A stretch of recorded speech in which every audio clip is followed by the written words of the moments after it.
Welcome to the Bourbon Life Podcast, your source for all things bourbon. Join your hosts, Mark and Matt, as they drink and review bourbons, share news about upcoming events, interview the who's who in the bourbon world, and, most importantly, bring you along for the fun of living the bourbon life. Now, here's your hosts, Mark and Matt. All right, everybody, welcome back for another episode of the Bourbon Life Podcast. I'm your host, Mark, and with me, as always, live in the Bourbon Life Studios is my good friend, Matt. Matt, how you doing? Hey, Mark, I'm doing great, man. How are you? I'm doing really good tonight, man. It's nice to be back in the Bourbon Life Studios, recording old style. That's right. We are back in the Bourbon Life Studios. We're not on Squadcast. We are actually recording face-to-face. That's right. So kind of a giveaway there. We've got no guest today, so you all are just stuck. Yeah, you're out of luck with us. You know, that's right. We keep saying we're going to do this every 4 or 5 weeks, and then I get on these binges where I'm booking people to to be on the show, and it's like, oh shit, we just went 8 weeks in a row and forgot to. Hey, look, if you don't like talking to me, it's okay. I understand.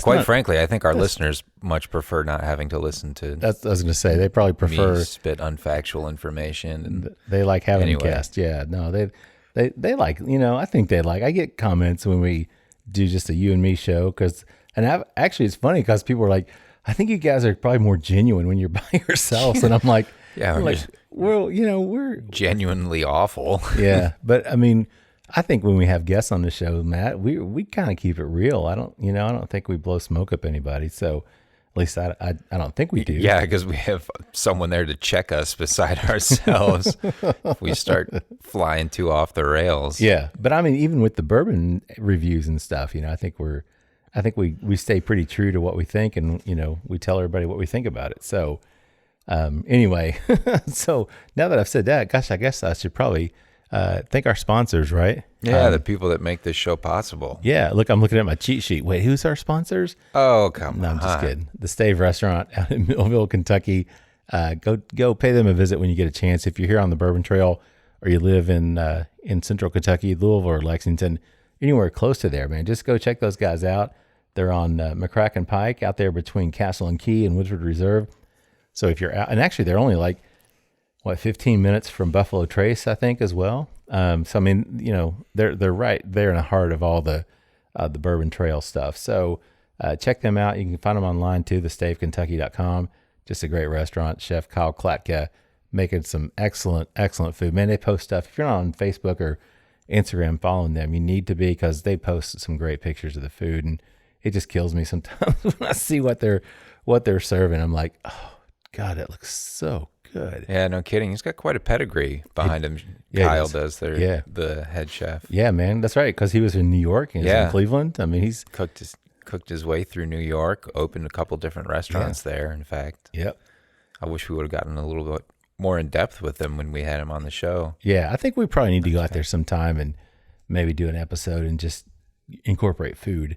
Yeah. Into that, because I mean, you've talked about that. That's what we should ask our Bourbon Life listeners, man, what they think. Because Matt's talked about doing maybe a show about food, since Matt's been so heavily involved in the food industry. I think it's a good idea. It's just something I never think about, and we just kind of forget to. I'd love to do it, to whip up some recipes and have some stuff that we could try on the show, and then post recipes and pictures and stuff for our listeners. That'd be great. Put that on the bourbonlife.net. Hey, the new website, right? Yeah. And I think that'd be a good idea, Matt. Let's keep reminding me about that. I just, like I said, I get on these little binges where I'm like, ooh, that'd be a good guest, or hey, I'd like to get that person, or somebody reaches out on Instagram and I'm like, yeah, we got an opening on this week, and then I'm like, crap, dude, I just booked 8 shows in a row with no break. So that's all right. All right. Anyway, I digress. Let's get back. We'll thank the Stave again, Stave Restaurant. Check them out. Great food, great place, and just wonderful people. And also you can check the most recent episode we did with them just a couple of weeks ago. Check them out and learn more about them. And then also 3 Chord Bourbon. We love those guys and just really appreciate everything they I know Matt and I we're in my basement, and one of my cats is down here like putting on some weird freak show. I don't know what he's doing, but anyway, yeah, thank God we're not on video, I guess, Matt, because both our reactions were like, yeah, no kidding. Like, what was that? But Anyway, back to 3 Chord Bourbon, master blender, master distiller, Ari Sussman, up there in Michigan. That's right. Yeah, doing some great stuff, doing some great work up there, man. Yeah, he's doing some great blending, putting out some great releases, and I'm even seeing pictures of some 16-year-old are you really? Single barrels coming out of there. Nice. Yeah, we might need to give them a call. No kidding. Speaking of which, yeah, we might need to do that. But yeah, Neil Giraldo, Giraldo. I can never say that for some reason. But anyway, he started the company, and Ari's the master blender for them. Just doing a great job. So check those guys out, 3chordbourbon.com. But they got some great products. They've got the small batch they do. They got the Amplify Rye. I saw a bottle tonight, as a matter of fact, on Instagram, Matt. I think they may have changed their labeling a little bit on the Amplify Rye. Looked like something was different on that bottle. The bottle shape was still the same, but the label for the Amplify Rye itself, something was different about that. But that one, that 12-bar reserve, jeez. No kidding, man. Man. Talk about some good 107 proof 12-year bourbon. Yeah, no doubt, man. That's the good stuff. That Whiskey Drummer. But yeah, check those guys out. If you've never tried 3 Chord, do what you can to find some, because I think you're really gonna enjoy it. I know Matt and I loved having Neil and Ari on the show, and hopefully get a chance to do that again sometime in the near future. So Matt, I think usually I'm like, hey, tell everybody who we have with us, but no, we got a birthday though. We do have a birthday. That's right. Yeah, Sindel Green. So happy birthday to Bourbon Life member, the Barrel Society member, Sindel Green. Happy birthday to you. And we appreciate you guys being Bourbon Lifers and being part of our Barrel Society as well. So now, Matt, we're at that point where I guess there's no guest to introduce. Yeah. So what are we drinking, Mark? You've got the bottle over there. I do have the bottle. Yeah. You know what, Matt? Over the last week or so, man, I've seen people just going nuts on Instagram and Facebook over this particular bottle, and I thought this would be fun for us to drink, because a few months ago I went and I don't know how many bottles I bought, but I bought several just to have, because there's always rumors floating around. So if you remember, several years ago, one of Matt's personal favorites, because it reminds him of his grandma's peanut butter pie. Yeah. The Heaven Hill 6-year-old bottled in bond. Old trusty white label. That was dirt cheap and delicious. And it went bye-bye. Disappeared, right? It did. And then they rebranded it as the 7-year-old bottled in bond, and it tripled the price. Yep. On that.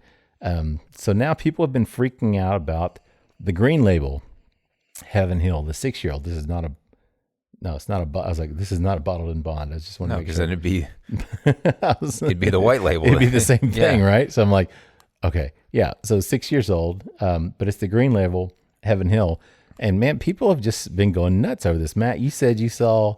Where were you? Just at the local liquor store here in Lexington, and they had a few out on the counter with a. I think it was either limit 1 or limit 2 on the counter. On the like counter, the display counter. Yeah, where they usually have the special release counter. Yeah, the big fancy releases, and now the 6-year-old Green Label Heaven Hill is showing up there. But I saw another liquor store, because I know which one you're talking about, Matt, and I saw another one here in town, a big box store, and they had the same thing. They just put this out. And they had it on a little table, and they had limit 1. So, and this is a, $12.99, I think, $13.99, something like that when I bought this a couple months ago. But the rumor has been, I guess, that they're going to do away with it possibly. And I think that just follows from the 6-year-old that got nixed, the bottled in bond that got nixed a few years ago. So I think people were just kind of like, oh, well, the Green Label is going to go away too. Anyway, so I thought it'd be fun for us to maybe we should have asked Connor when we had him on the show, what their plans are. I'm sure he would have told us, right? Yeah. Connor, will you tell us what your plans are with the Green Label 6-year-old? Lay out all of your plans for the next 4 years so we know what to start let us stocking up on right now. Yeah. All right. So this is the 6-year-old Green Label Heaven Hill old style bourbon. And the label, man, this label looks like it's straight out of like 1950 or 1960. Well, man. it's just like the old white label. Yeah. It's same bottle, same label style, but I love that green. I love the shade of green. Yeah, it's really cool. Yeah, it really catches the eye. But it's so funny, because now green is the color of rye. So you see this bottle, and I think people that don't know, I think the instant reaction is like, it's a rye. It's like, nope, this is not a rye. Isn't there another? Is it Dickel or Jack Daniels has something in a similar bottle with like a similar green on it? That's like a Tabasco and bourbon or something. Oh yeah. I think it is Dickel. I think so. Or like a jalapeno or something, but it's got like a really similar color green, really similar style bottle. I think so. I think it's the Tabasco. Is it Tabasco? I think it is. God, Matt. I can't believe I actually knew that. It's like, why would you know? Why would you know that? Because it's food related, Matt. It's spice related. You would know that. Sorry. So this one is only 90 proof, right? 90 proof, 78 corn, 10 rye, 12 barley. Let's get into it. Thanks for taking over, Matt, because I was just rambling on. I know you pre-gamed a little bit for this one, so sometimes you gotta keep him on track here. You gotta keep me going, man. All right, so what are you picking up on this one, Matt? It's definitely not the 6-year bottled in bond. Yeah, no grandma's peanut butter pie. No, it doesn't have those really pronounced nut flavors. I almost picked up like a little bit of black licorice. Oh, that's funny you say that. Yeah. That's like a little bit of that anise. Yeah, anise. Is it anise? I always want to say anise. I was always taught to say anise. Maybe it is anise. I don't know, man. But I as soon as you said that, I was like, yep. Yeah, I can see what you're saying, man. A black licorice for sure. Maybe a little bubble gum. There's a bubble gummy thing. Yeah, something like kind of smoky to it as well. But that was the first thing I thought was not quite that Topps baseball card thing that I get on some of them, but definitely a bubble gummy type of nose on it. It's got kind of I like the color. It's not really, I guess, golden maybe. I don't know, what would you call that? No, maybe amber. Yeah, it's like a light amber, a dark straw. No, darker than dark straw, I would say. But yeah. It's 6-year product, even 6-year at 90 product, proof. Even 90 proof. It's been in a barrel 6 years. Yeah, so. it still has a golden. It's picked up a good shade to it. Yeah, definitely does. So, trying to see if I pick out anything else. I mean, I guess I get a little bit of vanilla in there, maybe a little bit, and that might be coming through on that kind of like that bubblegummy flavor, almost, which kind of sounds weird to say it's vanilla, but it's just a sweetness. See, I get that licorice is kind of lending to a little bit of cherry. I pick up. Interesting. Yeah, a little cherry, a little bit of oak. I got a little oak on that too. I've been giving it a little swirl here. I mean, it's clinging to the glass really nice. It's kind of cool to swirl it around and watch those legs just form as it goes back down the glass. And this is charcoal filtered. Charcoal filtered, yeah. Yeah. So that's like Jack Daniels. Yeah. Wait, no. All right. So what about taste wise, man? What do you get? Well, the first thing I really noticed is it's got a longer finish than I was expecting. A little bit more finish from the rye. There's a lingering pepperiness. That's really weird too, because it's only 10%. Yeah, I was thinking that as well. And maybe it's not a good sign that the first thing I think about the taste is the finish. Oh yeah. But it's just so hard for me to look at this at 6 years, 90 proof, and compare it to. And to not compare it. Yeah, you want to compare it to Grandma's peanut butter pie to the 6-year bottled in bond. Yeah, which was around the same price. Yeah, when it was available. Did you stock proof? I did stock up. Did you stock up? Oh, yeah. I was gonna say because I've got like half a bottle.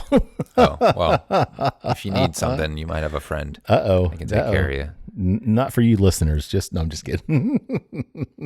Yeah, I bunkered pretty hard on that one. That's good. That's very smart, man. That you did that. So, but yeah, going back to what we were talking, it's hard for me not to compare it. Yeah. So I'm gonna try not to, but I think that the corn is coming through a little bit more on the palate with this one than. Yeah. I'm not going to compare it, so it's too late. You're already comparing it, Matt. So I know, and I'm going to stop. I got to stop. You might as well just keep comparing it. So but in terms of a $12, $13 bourbon, What do you think? $12, $13. I think it's definitely hits its point. I think we've actually had $12 or $13 bourbon I would prefer. Really? Which one would that be? The Evan Williams? Well, we did. That's like Evan Williams and Heaven Hill. You're kind of splitting hairs that's there, true, right? I guess. Yeah, coming out of the same place. Yeah.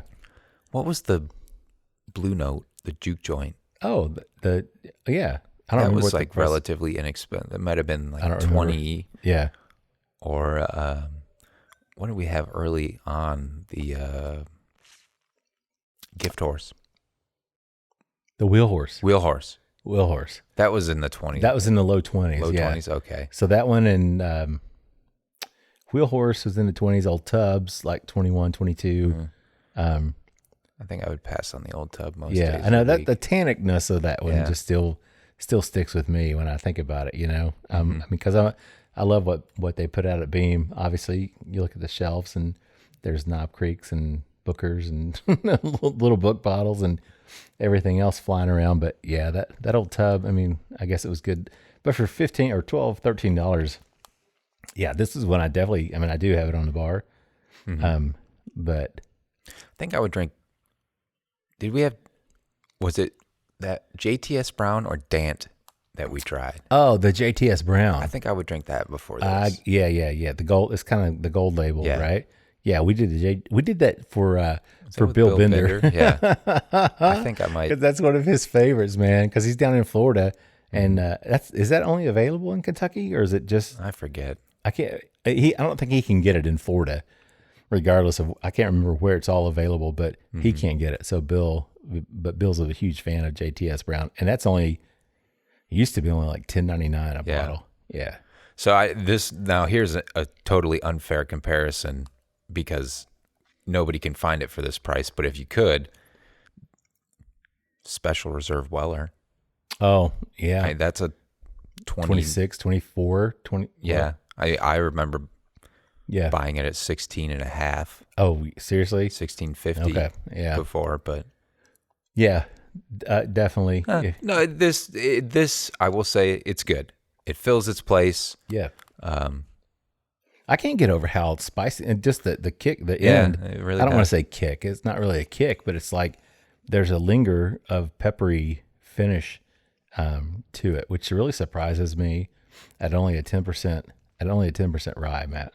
I agree. That was again my first thought was kicking it right to the finish and that nice peppery finish. To it. But other than that, Well, Matt, I was looking at some news. I always like to keep up on Instagram news, and it's funny though because on Instagram, I've kind of been taking a little bit of a break on the Instagram. Man, I just you get to that point sometimes where you just get tired taking pictures and I love interacting with people, but there comes a point in time where you're just like, okay, I need to take a few days and just kind of step back from it. Cleanse, step detox, back from everything. I took 2 days off work last week. Which like real work, which was cool. Mm-hmm. So the only thing I had to do was get the podcast ready on Thursday. I took off work Thursday and Friday and then, had a nice weekend. So it's just really cool to be able to do that. But I still check Instagram, still see what's going on, check the news, Facebook. But, I saw that Russell's Reserve, they've got a 13-year-old that's going to be coming out. I guess they've bottled it and I don't know if it released today or yesterday or it's coming out really soon. But what are your thoughts on Russell's Reserve? That's interesting to hear. The 13, I had not heard of that, but we've got a little fact sheet on it here that you printed out for us, looking at 114.8 proof. Yeah, around $70. Yeah. So I will say this about Russell's. I've noticed that their single barrel picks, the barrel selections, are like religiously at 9 years. Oh. Within like 9 years and 2 months to 9 years and 8 to 9 months. Yeah. Because they have on the label the date that it was barreled and the date it was bottled or selected. I forget which one it is. But they're like religiously in that sub 10 year range. So that maybe this is what they're doing with some of their older stuff, is now making an older release a little bit more available to the public, sort of like what Knob Creek. No, yeah. I was going to say, because Russell's, they've got a 10-year-old, right? Okay. I think it's a 10-year-old single barrel.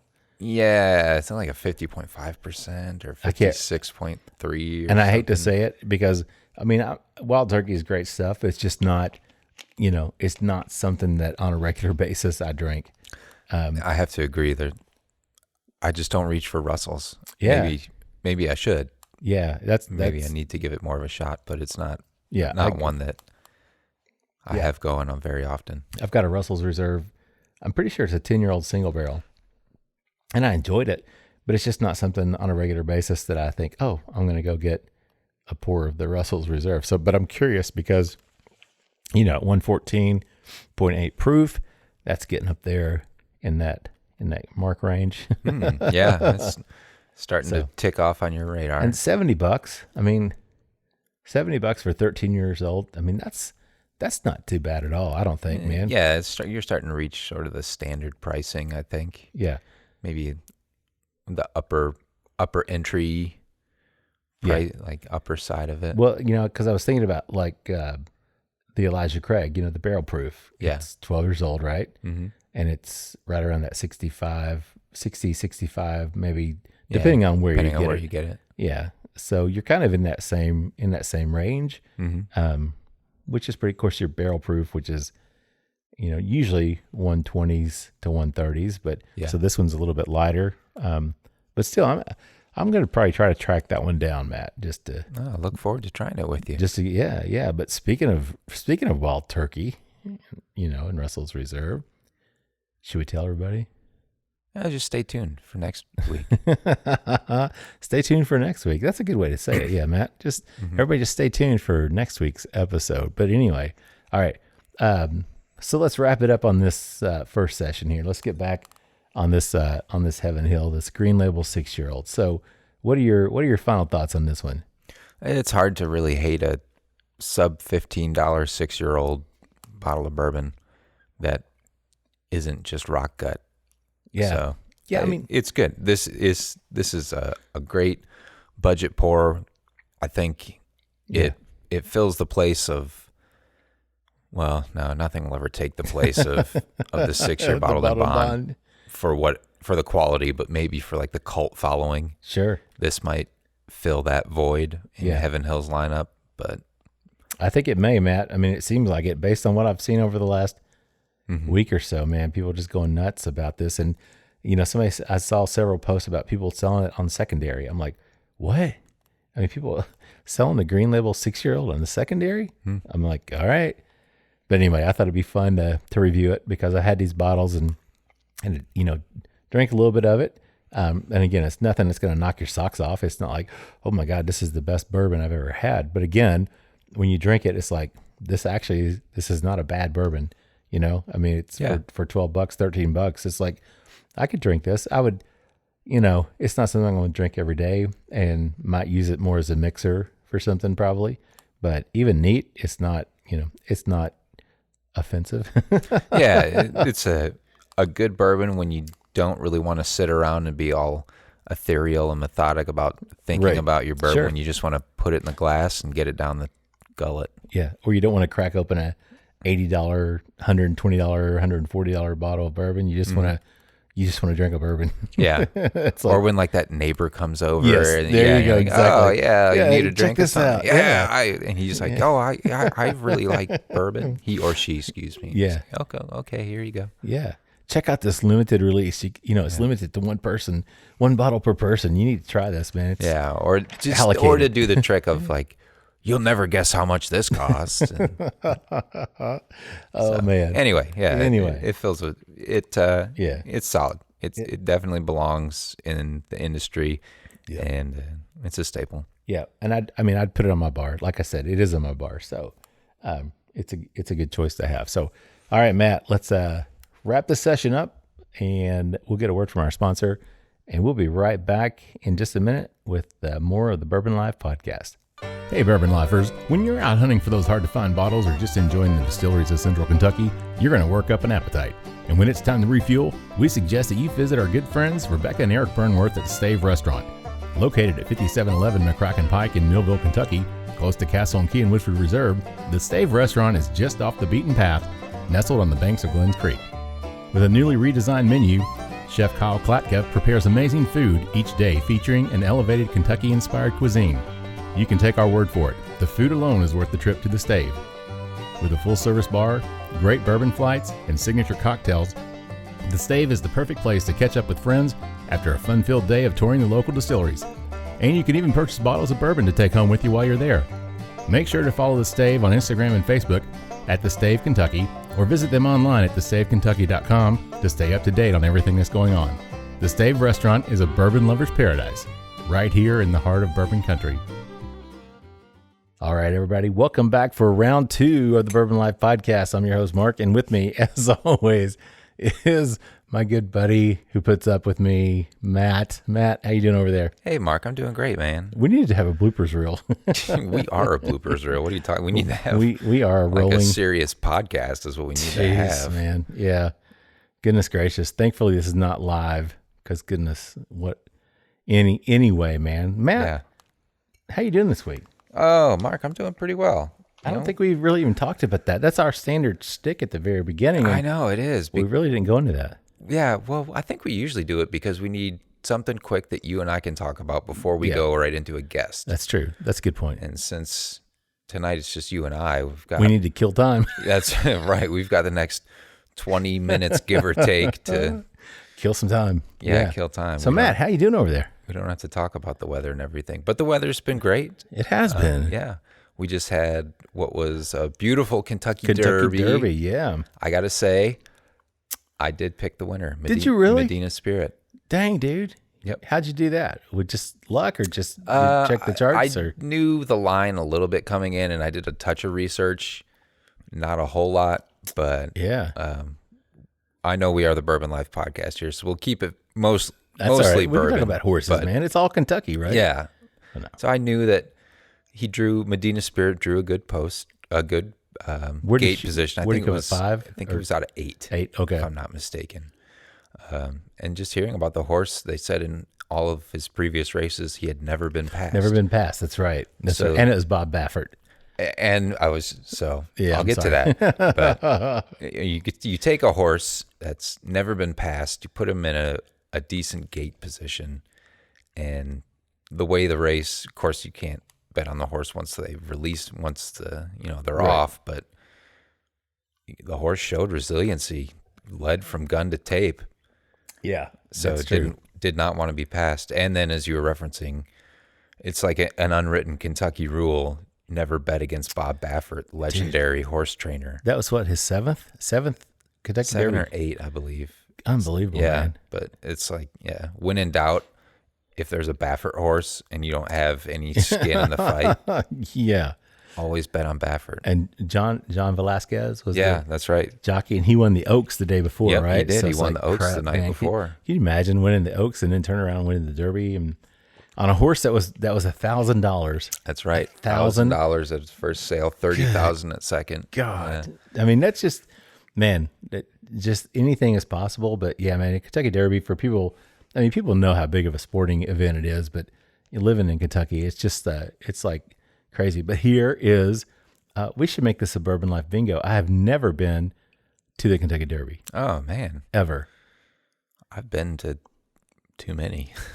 Well, Matt, when I was in college, I was in a band and I worked as a bartender. Mm-hmm. So, when it was Kentucky Derby Day, I was always working or playing in my band somewhere. And then when I got to law school, it's just like, I always felt like I was too busy or whatever to do it. And then got out and started working and got married I got married in law school, man. So I don't know, just never took the time to do it. I'm holding out for someone to give me tickets to Millionaires Row so I can just go, hang out. Well, at the rate this podcast is going, we'll be at Millionaires Row in no time. Matt, when all that crypto that we talked about comes in, we'll both be going, but we're going to stay away from that conversation. Yeah. So anyway, let's get back to what we've got poured up here. That's right, Matt. You got the bottle, man. Let's quit Quick yak in here and get back to business. What are we drinking? So we are drinking a bottle that I picked up recently. This is the Nashville Barrel Company Small Batch Rye Whiskey. And this is batch 2, and it is a duet of ryes. So looking online, this is a blend of 4 and 8 year Indiana distilled rye whiskey. We know what that means. Yep. And it is a 95.5, so 95% rye, 5% barley. Yes, sir. Blend. And that is, again, out of the Nashville Barrel Company. Mike Hines, who we had on the show last year. Yeah. Right? So Mike Hines, a.k.a. Batman. Batman, that's right, because Batman and Mike Hines have never been seen in the same location. But I'll never forget, man, the collection of Willet bottles that he had on those shelves behind him during that recording. And man, I think we both were just like, you have got to be kidding me. But Mike's just one of the most genuine, down to earth guys I think I've ever met in the industry, man. Just a great guy. So go back and check out that podcast episode. We talk about Nashville. That was when they were just really getting started, man, last year. And they've taken off kind of like, it's kind of like Nulu, man. Kind of a similar thing, man. Yeah, they've kind of blown up. Similar business model. Yeah, definitely. So check them out. So what are you getting on the nose on this, Matt? Well, I should go back just before we get there and mention this is 100 proof, 50% ABV. Gotcha. But on the nose, speaking of Nulu, when we were there, we had a high rye bourbon that I think we found out that near the end, we were all really tasting jalapeno. Yeah. On the nose of this, I get a lot of jalapeno. Do you really? How I do. Funny. I get like a really earthiness from jalapeno. I get a little bit of pineapple. Huh. That's funny, Matt. I'm just like, I was like, during our break, I'm like trying to clear my sinuses because I'm like, I can't smell anything right now. But the last 3. This is like jalapeno, pineapple, a little bit of lemongrass. Like it's got a good herbal nose to it. I'm picking up some herbal notes to it, but I'm not distinguishing like a little floral jalapeno or anything, but I'm definitely getting some herbal notes to it. So how funny though, because obviously the rye from Nulu was also MGP sourced. And this was a high rye bourbon, but I think that was still MGP sourced. Oh, that's right. It was a bourbon, wasn't it? Yeah, it was that high rye bourbon. Is this a bourbon or a rye? This is a rye. Oh yeah, but Mike's a good guy, man. And I like what they're doing, and he's actively involved with the bourbon charity as well. So he does a lot of stuff with the F Cancer as well, putting out a lot of great bottles, picks.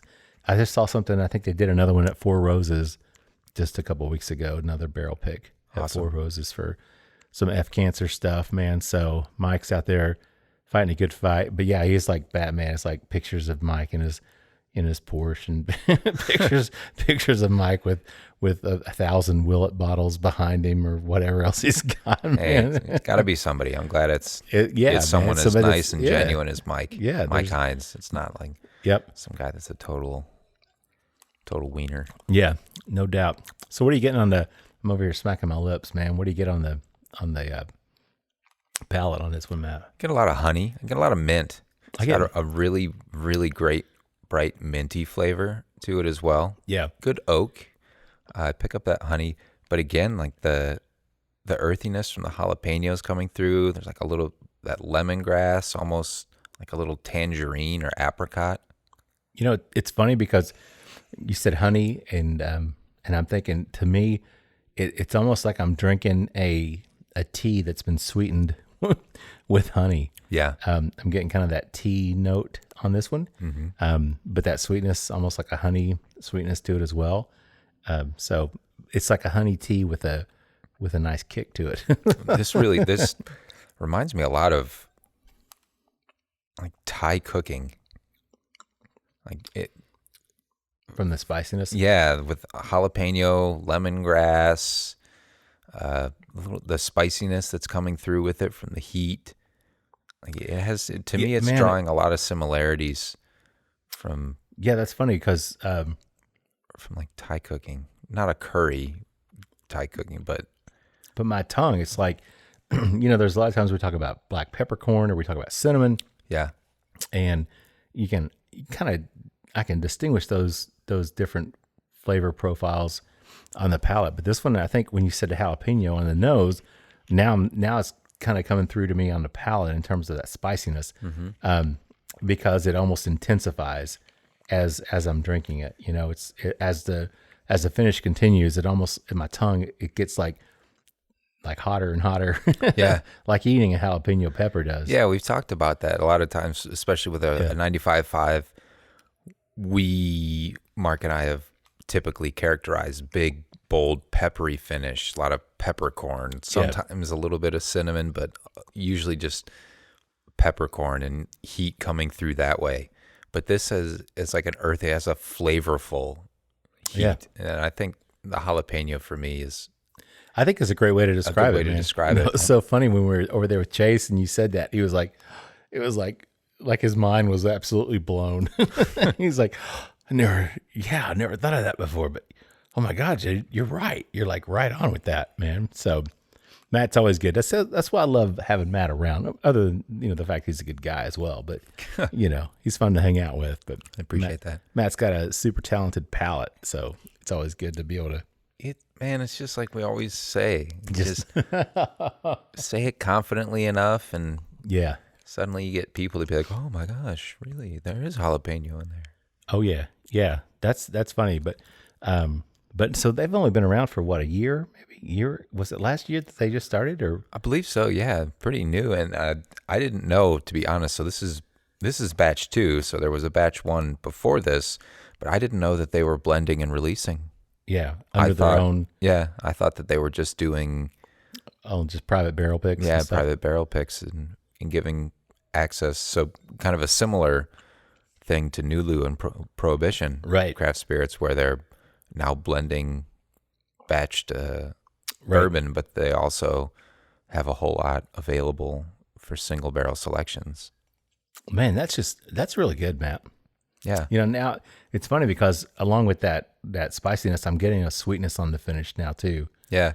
I'm not really sure. It doesn't come across as honey on the finish, but there's just like this lingering sweetness mixed in with that jalapeno. It's like like one of those jellies that you get when you have like a spicy pepper and you put like that spicy jelly on it. You know what I'm talking about? Like cream cheese and spicy jelly. Oh, it would be like an apricot glaze or something? Something like that, where it's like a nice sweet jam or jelly like a chili. Something that's got some pepper in it. Yeah. And like people eat it with cream cheese or whatever maybe as a dip or something. Yeah, we used to make something like that at a restaurant I worked at that we put over brie. Oh yeah, there you go. Like apricot jam and mayploy chili sauce. Okay.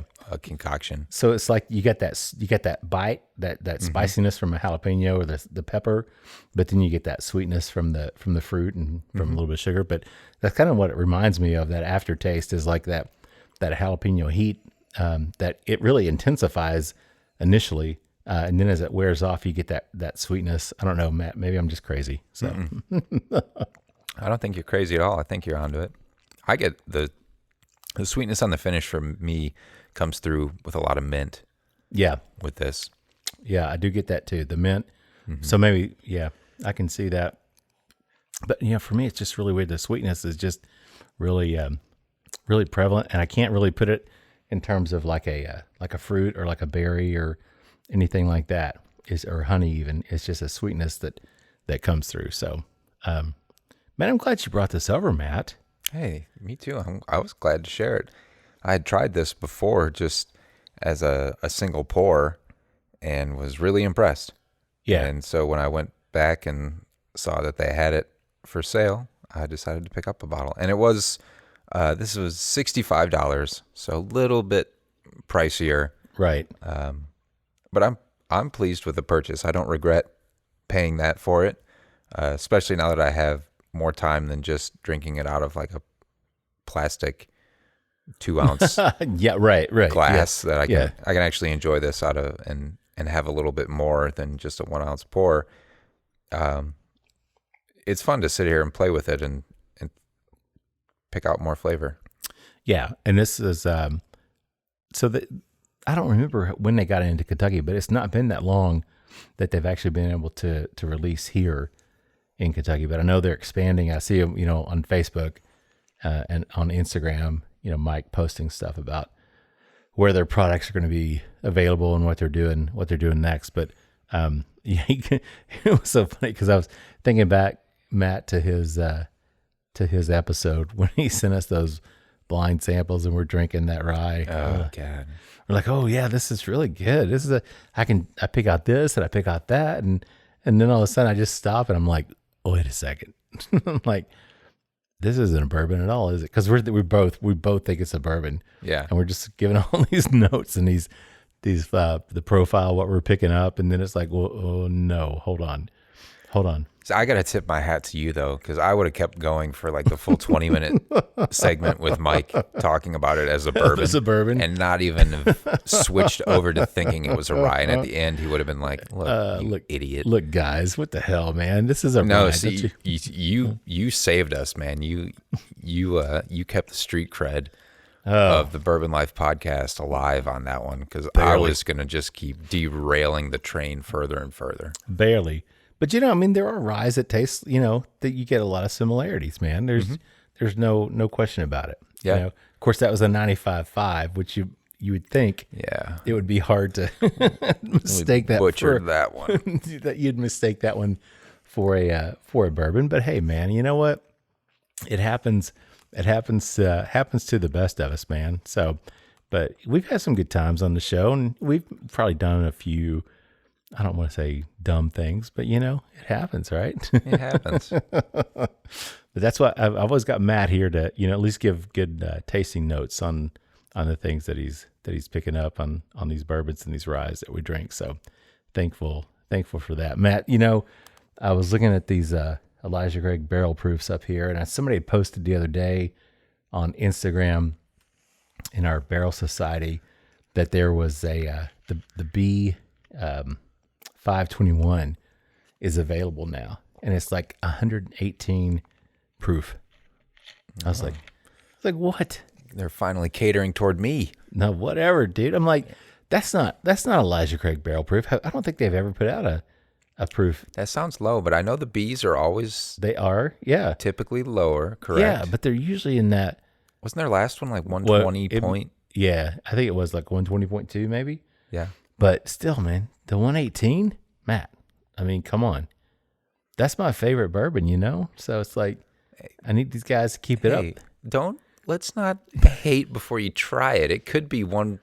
How many times have we drank 90 proof that we thought could have been 115? That's and true. How many times have you had 135? That's true. That you could have put a hurting on yourself thinking it was 90. That's true. Even last week, I was really surprised. I think we both were. We drank some that were. Yeah, that first round, the Bottled and Bond, I think we both pinned that in the 110s. Yeah. Am I right about that? Yeah, I think so.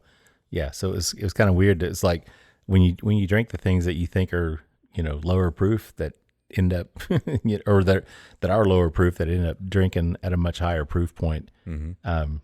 But I can't complain. But yeah, I was just really surprised to see that the Elijah Craig was at 118. But you stockpile the Heaven Hill Bottled and Bond 6-year-old. I stockpile the Elijah Craig barrel proof. Yeah, I've only got those bottles up there. They're scattered randomly throughout the house in secret. Yeah, hidden under. Did you say you had more bottles of that for me, Matt, or did I make that up? I do. All right. Well, I definitely appreciate that. All right, so let's get back. Let's talk some more about this rye before we wrap up this second session here, Matt. What do you think on this? The longer it sits in the glass, the more of the like juicy pineapple tangerine is coming across. More of that jalapeno and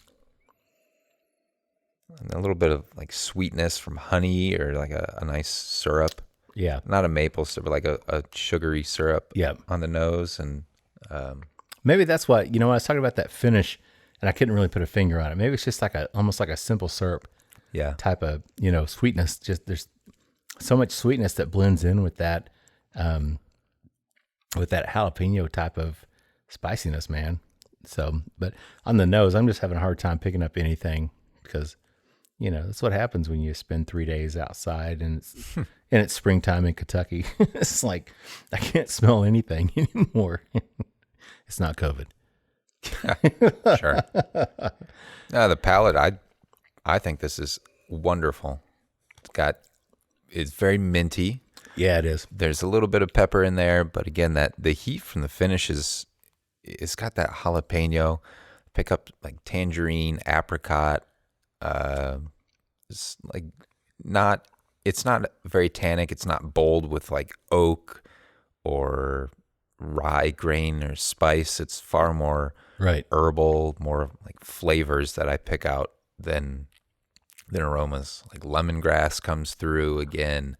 Get the mint. I get jalapeno, maybe like a touch of pineapple, apricot, and just a good, nice, spicy, long finish. See, now that I've let it air out some more, now I'm going back in and I'm getting mint on the nose. Yeah.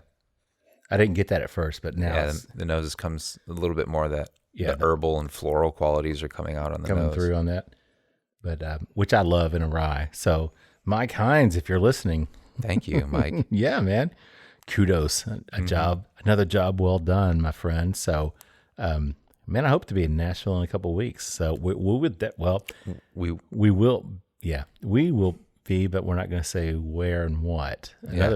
Another surprise, man. People just have to keep listening. But we are taking the show on the road. We are, man. We're going to take a road trip to Nashville here in a few weeks, man. So that's going to be kind of exciting, kind of fun. We'll have to see, you know, I can give Mike a call. Say, bring us some more of that stuff, would you, dude? Hey, we're only there for a day, man. I know. Don't spread ourselves too thin. That's true. All right, man. Well, Matt, 2 thumbs up for me on this one for sure, man. I really like this. Thanks for bringing this over tonight. Absolutely. My pleasure. All right, so we'll wrap up this round. We'll get a word from our sponsor, and we'll be right back with more of the Bourbon Life Podcast. Hey, Bourbon Lifers. We want to take just a second and tell you a little bit about 3 Chord Whiskey. 3 Chord's line of whiskeys embody the spirit of creativity. The whiskey is a true collaboration between producer and composer Neil Giraldo and master blender distiller Ari Sussman. The 3 Chord team of expert blenders, coopers, and sensory professionals have developed a multi-step process they call perfectly tuned taste. This process begins by carefully selecting the finest bourbon and rye whiskeys from Kentucky, Tennessee, and Indiana, and then blending them all together. After each blend is completed, the 3 Chord team then applies their proprietary process of pyrolysis, that's a lot to say, isn't it? Which involves heating American oak to precise temperatures to release specific flavor and aroma compounds. Then they use another proprietary method called rhythmic disruption process, and that's more than just playing music to a bunch of barrels, which integrates all of those related compounds into the blended spirit.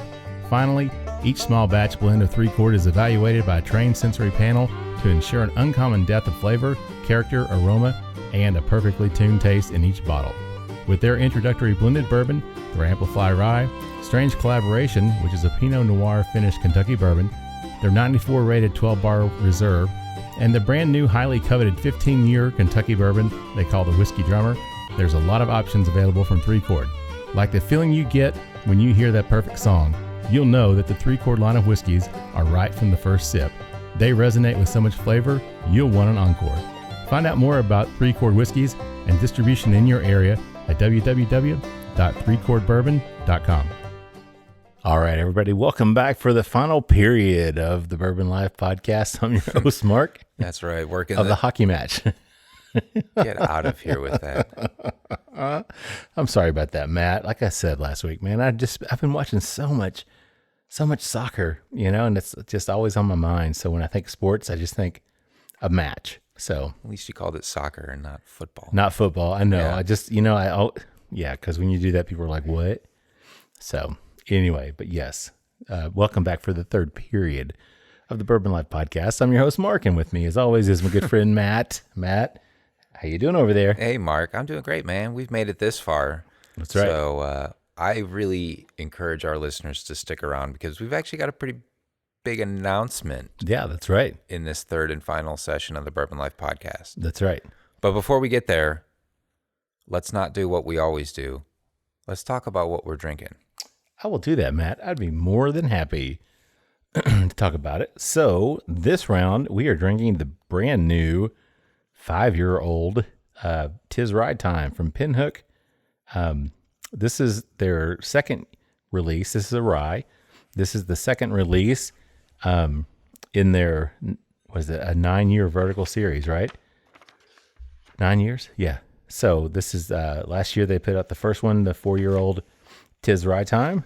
So this is the 5-year-old Tiz Rye Time. This is the sourced barrels. And again, if you're not listening to the podcast that we did with Sean last year, Sean Josephs, go back and check that out because it was a great episode. We had a lot of fun with Sean. He's just a good guy, man. Yeah, no kidding. And if you don't follow him on Face or Instagram, you need to. I think his handle is at #_bourbon. So it's just funny. I know, #bourbon. But he's just a good guy, man. He's a lot of fun to follow. But Sean has had a lot of experience in the restaurant industry, but then also obviously in the whiskey industry. So this is the final barrels because, well, the final barrels that they have from MGP. When Pinhook started, they sourced their bourbons and their ryes from MGP. And I guess last year, was it last year? Yeah, it was last year. They put out their very first release that was distilled for them, contract distilled by Castle and Key. So now all their bourbons and all their ryes are coming out of Castle and Key. And so they're moving forward. All their own products are going to be released in that way. But they had all these leftover barrels from MGP of bourbon and rye. So they decided to do these verticals. So they're doing a 9-year vertical bourbon and a 9-year vertical rye.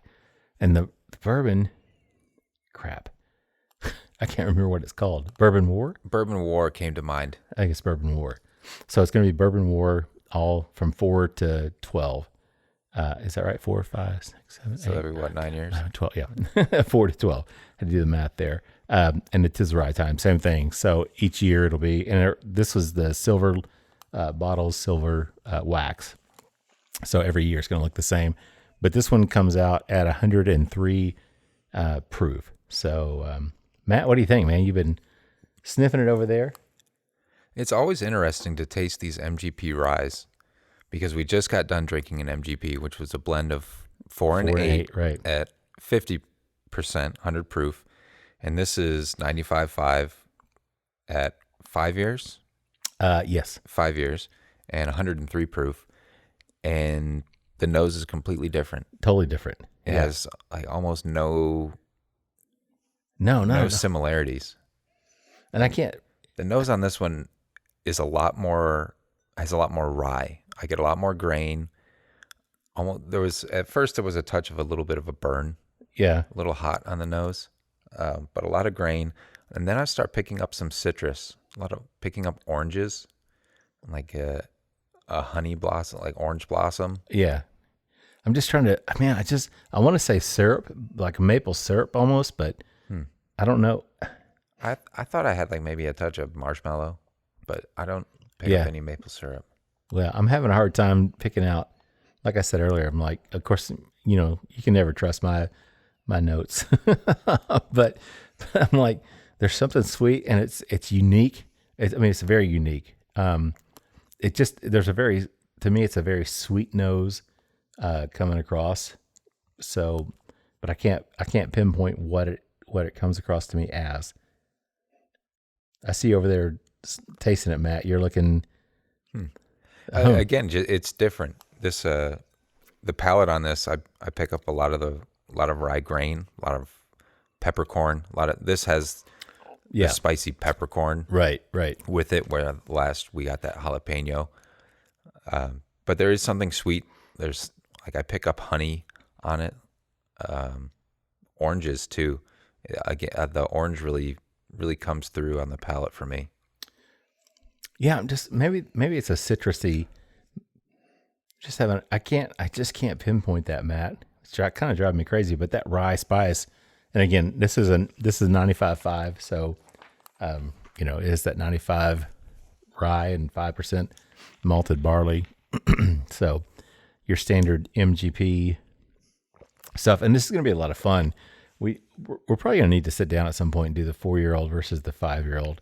And then hopefully over the 9 years. Yeah. I hope to be able to get, that's the problem. Do you have the 4-year-old and 5-year-old bourbons as well? Uh-huh. Oh, yeah. Okay. Yeah. I'm trying to collect them all, man. I'm trying to get them all. The crazy thing is they're doing store picks of all these as well. That's right. So if a store if a store got in on the 4-year, yeah, they now have the rights to do a pick of the 5-year, of the 6-year, yep, the 7-year, right, et cetera, et cetera. Right. Of the bourbon and of the rye. So not only can you buy the 4 or 5, 4 through 12-year-old, just the regular release of the rye and the bourbon, but you can also buy store picks. And one of our local stores has done that. I missed out on the 4-year-old store pick on one of them last year, but I hope to make that up. The cool thing about Pinhook is you can text. They've got a text service to order. I think it's called Breeze, but you can text. I can't remember what the number is. If I knew, I'd tell you guys. Yeah, it's like almost a good story. But if you get on their Instagram, you can find it. I promise you can find it. But I think the service is called Breeze, and you can text them and tell them what you want to order from Pinhook, and like you can tell them like any bottle that they've put out, not store picks, but any of their normal releases, and they'll ship it to you. Oh. So that's how I got this 5-year-old, because I didn't know where it was going to be available in terms of stores and stuff. Yeah. So I just went ahead and ordered two bottles of the 5-year-old to have. Nice. Yeah, man. So Wish I would have known about that when I was trying to chase down the Ride On. Oh yeah. Sorry about that. No, it's all right. I was able to procure a couple. So You could probably find it still. I would think that you text Breeze and it would be there for sure. So, but it's fun, man. Drinking this stuff and talking about guys that are picking their own stuff and doing their own barrels, like Mike and Sean here. But we got some pretty cool news too, right? Yeah, let her rip, man. So back, when was it, Matt? February? It was February. Yeah. We went to Bullet and their new facility over there in Shelbyville. Mm-hmm. It was the day after the huge ice storm. Mm-hmm. So it was kind of a mess. We thought we were going to get canceled out on, but we did not. So we actually ended up doing a barrel pick over there. We did. Yeah. So we took Chad with us, who's on My Daily Bourbon from Instagram and does our reviews for us once a week. So Chad went with us, and we spent a frosty, cold, icy morning over there, drinking through, gosh, what we do, man? We had started with 6 barrels. Was that right? I think we started with 4, and then we had 2 more added in. So we went through 6. Yeah. Kicked through 6 barrels. Narrowed that down. So we ended up picking us a barrel, right? So, that's right. Yeah. So the funny thing is, Matt and I, we kind of talk about these barrel picks, and a lot of people go nuts about stickers. I've never been much of a sticker guy. What about you, Matt? What do you think? I don't see any reason why not. Yeah. Okay. Give it a little character. Yeah. I think some are a little out of control, and sure, some people buy them just for the sticker, but I agree. That's what you want, right? I agree. I mean, it's fun because it's a way to market it, you know, but at the end of the day, you want people to want to drink whatever you picked because it tastes good, not because it has a cool sticker. But we've got a pretty damn cool sticker. Yeah, we do. We do. Yeah, so we're going to call this one 11 Point Buck. And there's a little bit of a story behind that, because the bourbon we picked is an 11-year-old bourbon. Mm-hmm. We have an idea of where it was distilled. We don't know for sure, but we've got a pretty good idea on that one. And Matt, it was, if I remember correctly, it was a 20% rye, 21% rye. It was 20, 21, I think, or 23, some lower. Yeah, somewhere very similar mash bill to another distillery here in Kentucky. Yes. That has 2 different mash bills and 2 different rye percentages. Correct. In their mash bills. Yep. And we got a lower rye, 20 or 21%. But it's an 11-year-old bourbon. Yep. And while we were there, we were downstairs in the tasting room, and I just happened to look out the windows of the conference room where we were tasting, and all I could see was this huge rack of antlers just kind of slowly wandering through the field. I couldn't see anything else but just these huge antlers. So I was like, and this is outside. Yeah, right. To let everybody know there's not like a petting zoo or something. This is right, like out in the wild. In this random field outside behind the Bullet Distillery. So I see this huge buck just walking through, but I could just see his antlers. That was it. The rack. That was nothing else I could see. No body, no head, nothing. So I just kind of tell everybody, okay, this is kind of weird. Everybody just look out the window and check this out. So sure enough, there was this huge, it wasn't because I've been drinking too much. I was seeing things, right? There was, no, I saw it too. There was actually a huge buck. So after Matt and I left, we were just talking and talking about whether or not we want to come up with a sticker. And no, actually we did it there, I guess. Cause she was we like, came up with a name there. That's right. Yeah. So we wanted to add something to the neck tag. That's right. So we came up with 11 point buck. Yeah. For an 11-year-old bourbon. There you go, man. So we're excited about it. And we're actually working in conjunction with a liquor store down in Nashville, West End Discount Liquors. And HP down there is a great guy. And we'll go down there. I go down and visit some family in Nashville quite often. And every time I go in there, HP's taking really good care of me. And it was actually his idea to do a barrel pick. And I talked to Matt and we decided to do it. So the great news is that it's going to be out. We don't have a definitive date this month, but it will be here this month. So that is the good news. It'll be available for purchase in Nashville. But I think we could probably work some things out.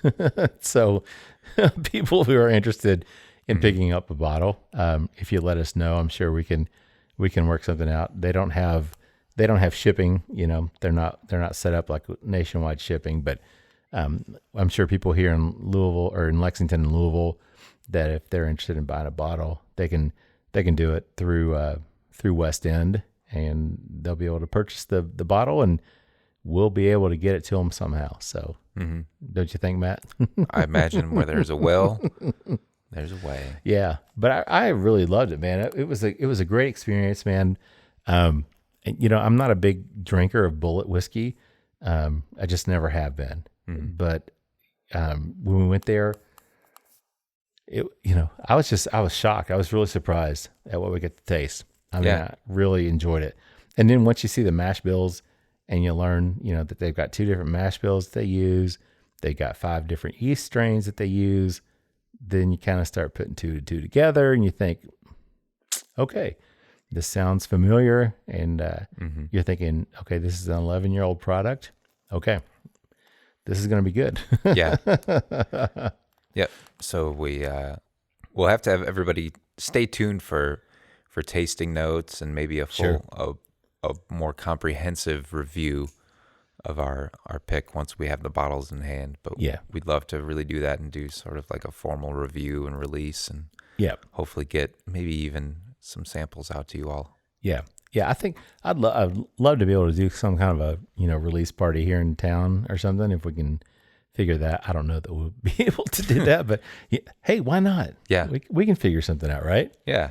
Sure. For sure, man. So keep an eye out on our Instagram and on our website, because as soon as that's available, but again, we picked it at the very beginning of February, and we were told that it would be, 8 to 12 weeks? Was that right? Yeah. So we know that it's coming in the next week or two and should be available. So keep an eye out on our Instagram, and we'll make sure to take care of everybody that wants to participate in that. So, and it's our first barrel pick, man. So yeah, hopefully the first of many. Yeah, first of many. That's right.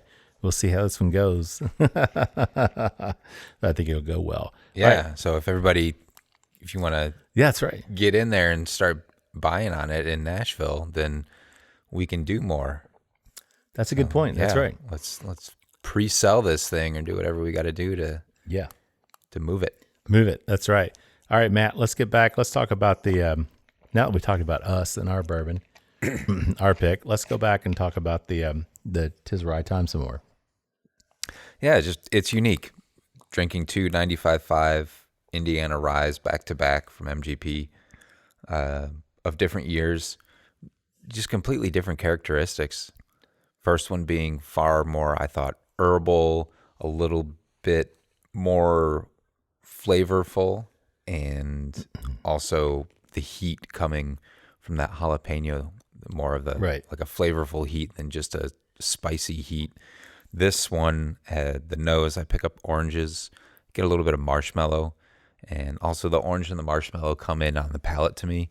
But this is really big and bold and peppery. Yeah, this is what I think of when I think of MGP rye. It's almost like the heat on it is like a horseradish. Like it kind of clears you out a little bit. Gotcha. It's got good spice on it that way, but just completely different from what we had in the previous round.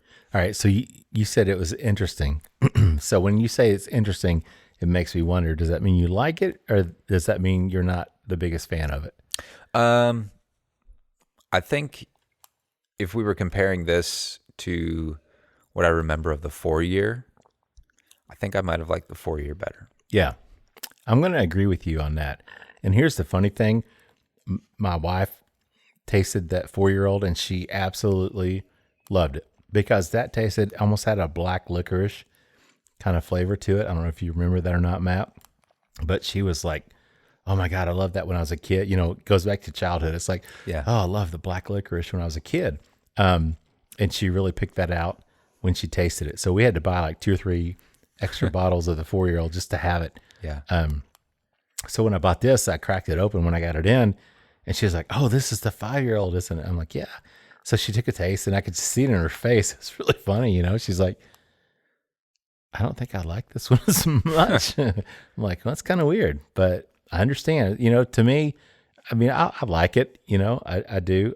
I agree, though. I think I like the 4-year-old better, which is really funny to say that because you think that when a rye or any whiskey gets older, I think you automatically assume that it's probably going to have a better flavor profile.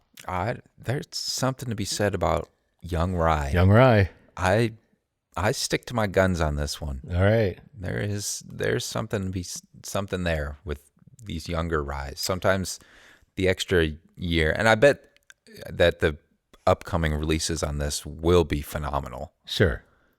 But when it gets a little bit more character, a little bit more of the barrel to play with it. Sure. But I think maybe this is in the like a rebellious teenager phase right now. It's in that, or no, even worse, it's in that awkward middle school transitional. Yeah, it's got braces. It's got braces and maybe some glasses and gelling its hair. Yeah, you just haven't figured out who you are and what you're doing, right? You just described me in my awkward middle school phase. I just described every kid out there, I think, Matt.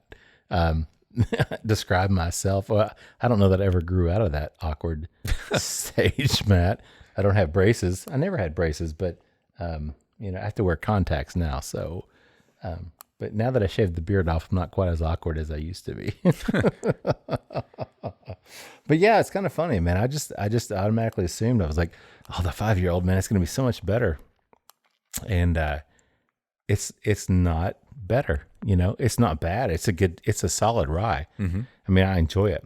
But I think I like the 4-year-old better. Yeah. We should blind these. Yeah. One day. I think that's going to be pretty easy. Yeah, you might be right, but I think that's good because that 4-year-old, it really did have a like that. I'm not a big black licorice fan, but there was something about that 4-year-old, just that there was a sweetness and a spiciness. And just like a very unique. So it's funny when you're saying that earlier, you're like, this is just really interesting. I was like, I don't know. Is that Matt's code word for saying this is not my favorite? Or? No. I don't ever want it to come across when I say something's interesting. Like take last week's episode, not to go back into that one too far, but we drank 3 of the same mash bill. Right. In 3 different offerings at 3 different proofs at 3 different ages. And I just find the maturation process to be so interesting. Oh yeah. Because it really was the same mash bill going down, just aged differently and presented completely at different proofs and completely different profiles on all of them. Yeah, so that's the experiment in it is what I think is really unique. Yeah. That said, I do think I found the 4-year a little bit more desirable than this 5. Yeah, I think that's a fair assessment, Matt. I agree with you on that. So, and again, not that this 5-year-old's bad. Correct. Yeah. You know, I mean, because this is a solid rye. This is a very good rye. I just, like you said, I think the 4-year-old to me was more enjoyable than what this one is. So, all right, man. So with that said, Matt, I mean, we're actually at the end of the third period. It's time to wrap this hockey match up. Yeah. Final thoughts, Matt. Always a great time to just sit back with you, Mark, and get back to grassroots here on the Bourbon Life podcast. So thank you all for sticking around. If you did make it this far, hope you did. Yeah. Sorry you had to suffer through it this much, but thanks. You all are troopers. You really proved your resiliency for another episode with us. So we appreciate it. Definitely. Yeah. We appreciate you guys listening. Thanks for all your support. Obviously, check us out online, thebourbonlife.net. Find us on Instagram, The Bourbon Life, Facebook, the Facebook private group. Matt's over there yawning.